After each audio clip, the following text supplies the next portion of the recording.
and welcome to Sir Obed TV here on YouTube. And so yeah, then someone at the air bremo, yeah, dad chile kama send ye mubenya updates no any exclusives ni na transfer news atonton the local scene and yabone beda me de air bro and transfer no ebia dane hu hia say me tete ho edi amount from the camp of Asante Kotoko. 3 players chese womudin beto dwano yewura omo respective teams no na ese teams omusi akan ma omo yewura ho na yewura ho no pre-seasons na teams na ye no Pepian Gold Stars Brekum Chelsea Legon Cities. Sa players miensa from these clubs have been linked to Kotoko. Ye call omo pre-season grounds no yensank a confirmation be se fata say the man. As to say players no more ya link omo to Kotoko no more ye pre-season and omo nye. Me de eno so breu. Asante Kotoko na nkasa pre-season hun komo no. Me da de chire e di amount. Na Asante Kotoko aso no ebi ban na ebi so eko. Enti omo beko no so no mensa aka player ba kudin de mensa ka ne kire se Asante Kotoko team no wo mo ebejan kwan eno nti maboa eno so ano a mede ebreo e wo se Obed TV mama started Heart to Folk upon afrane no ameka cho se has bibia de din ene facial one abani yese Kimfaisa agree terms with Heart to Folk on upon afrane Kimfaisa agree terms with Heart to Folk on upon afrane na sika Kimfaisa eje no omone has enyanti ase awie ena player no so no for now wama has penye se obesi akan mo nti eno amede ma o se obeko has ene me ye no 95% done upon afrane to Heart to Folk me wie me nka ho asem biem until say has officially ebe unveiling no 95% done. Any nations for no nations is out of the picture unless any last minute transfer drama. And yes, our point frane is a phobia. Maybe 95% done. Michael and Pedu, and now me catch us and that the race is between Kumasi Asante Kotoko and Bebiani Gold Stars. Now and then many are brand na nkasa. Trese obi o kasa abrantie no o hye kokko ne hye no so hye tuntum ne hye no me na di nkomo o se boy no say or you ready to listen to offer from Heart to Folk enti ena no pay memne dey no pay oni opanyin a ye friend alaja kan bi adi nkomo na so officially Heart to Folk etimi awreche eye Michael Ampedu na kire se opanyina e fe na large account bi and Michael Ampedu edin komo e na no pay in say Heart to Folk is back in the race for Michael Ampedu.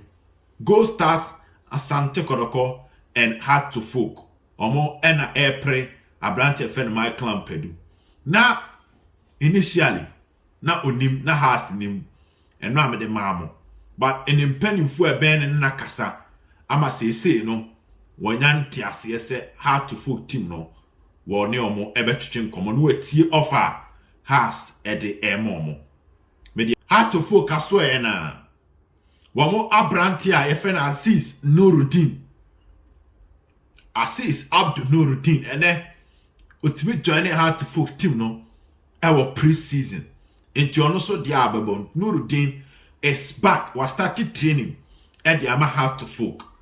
Me katire mo say bra na has terminated the contract of Abrantie Feno eye Wasan Yachan Yasan Wachan. Me katire wo say Albert Ondi Diego enya dia has e betwa no contract no na Abrantie no okọ Cameroon na obesan ba back. Me katire mo say meeting na has mpanimfo ne eye ana nkomo ba betwa ne contract no de mensa kan se boy no convince has mpanimfo say ofri injury na join has into osra omo a One more answer man second chance. Maybe can't say Obed 2 weeks ago. Say has Bema Albert on the second chance. I'm an asaba. And ya the Obed terminating the contract, no, to say your son Wachan. And then who's a man for Eddie Tutum. The guy is back. So Obed TV. Story ni kuta yem fambre muntie de ba. Eya na jena supem na fetua na mo. How to focus so ye. Deɛ me wa metimi de ama ono no has ye back wo Michael Ampedu race no opo afra ne kin face ane has agree terms opo afra ne so ama has eye go ahead nti me ho no metimi aka say eye damn deal say ne no am de two we me nka ho asem biem me ba Kumase Asante Kotoko na brekum Chelsea ewo Kumase omo ye training ewo Kumase na ansana meko brekum Chelsea asem no so no Solomon Safu Taylor is staying at Asante Kotoko. Tiemi ye. Dear Mensa can ye say the technical team of Asante Kotoko decided say Solomon Safu Taylor on me man another chance. And no air dear Mensa can. So Saforo Aguero to stay at Kotoko. Media amount. Samuel Boatin Okocha likely so or no and ebeko.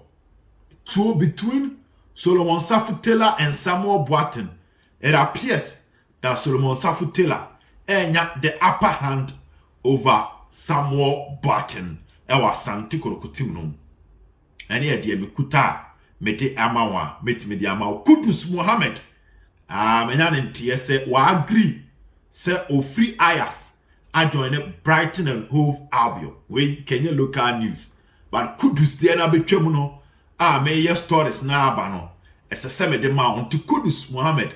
Ghana ni abrantie no. Or join team FN Brighton. And also the eba transfer na se Obed team me de ma. Now Asante Kotoko. Asante Kotoko. Kotoko. Ene Henry-Ansu Kalo Watara omewie. And now me catch it say na 75%. But ene brekum Chelsea asweye. Omo pre-season omo ye Kumase no players nearby no Henry-Ansu nka ho Kalo Watara enka ho oma players na join omo Kumase oma ka kire mrantie ne se omo mpo omo ho na omo mbra Monday embe join Asante Kotoko pre-season omo beye ewo people so. This is the story if you brekum ba me de emaw enanumre enti oma join brekum Chelsea. And your man nye pre-season nibi. Kalo Watara on brekum Chelsea pre-season no. And a Henry-Ansu nka ho. Mpenifo atiase se omon join Asante Kotoko. No mane Kotoko embe pre-season. Mewie Henry-Ansu ene Kalo Watara. Se die mpenifo wura mu brekum ko brekum. Ewura brekum Chelsea camp. One say two teams na edele. Asante Kotoko ni brekum Chelsea. Inti Kotoko fo anya ready so mema story na no wura brekum se brekum management nya ready a wura brekum Chelsea supporters ruma ubenya story na cause your brekum Chelsea supporters na the better form of brekum Chelsea bi omunim nti ho nene ye dane ye source di wura na oma menya nti so mo nka team na e ba Kumase oma be Kumase omo nka ho brekum Chelsea team no e was Santasia pre ho no. Me person me the exact location. But more Santasia preside ho. I want to brekum Chelsea. Mu pre-season. Boys na join ni bi. Mewie. Nti Henry-Ansu Broni Beka say brekum Chelsea for everyone goodbye. Omo de amon. Wo mo be Kotoko players. Now ene awie ye na montentan so ade hu. Yaya Dramini. Set ni din trending. Na amanfo pi. Edi tu da se Asante Kotoko ni na wie. Yaya Dramini. Enti me ye fast. Ena mi wura mu ewo baabia ni Gold Stars akache. Na me call baabia ni Gold Stars akache no. Ena mnya ne ntie se boy no kra se ene no ye training. Ene brekum baabia ni Gold Stars training no. Na Yaya Dramini ka ho. Enti Yaya Dramini de na ewo ho na me de ma ono kire se he is still training with team your friend Bebiani Go Stars. And Tidiaba Bepum no. The picky and the Sasa can't be no. I had the sure say I cannot confirm or deny say Kotoko Mickey approach. But the Misaka and say Abrantiano on me Bebiani Go Stars. Players are Bebiani Go Stars. Extend your contract no. Yaya Dramini ka ho. Enti medima say Go Stars extended ohene banahene contract. Omo extended abrantia me friend Makatsu contract. Dem insaka ene so omo sign extended Yaya Dramini contract. Enti nka say Kotoko make approach or not. But dem insaka ene so on team no pre-season. So on a Bebiani Go Stars pre-season then. Any idea how many amount? And again, while extending the contract by 2 years, the ama Bebiani Go Stars in Kotoko Pena, they need to break the bank for Abrantia, your friend Yaya Dramini. And no, so yet the oha made down the tree at the amount. It was a Obed TV and Mring.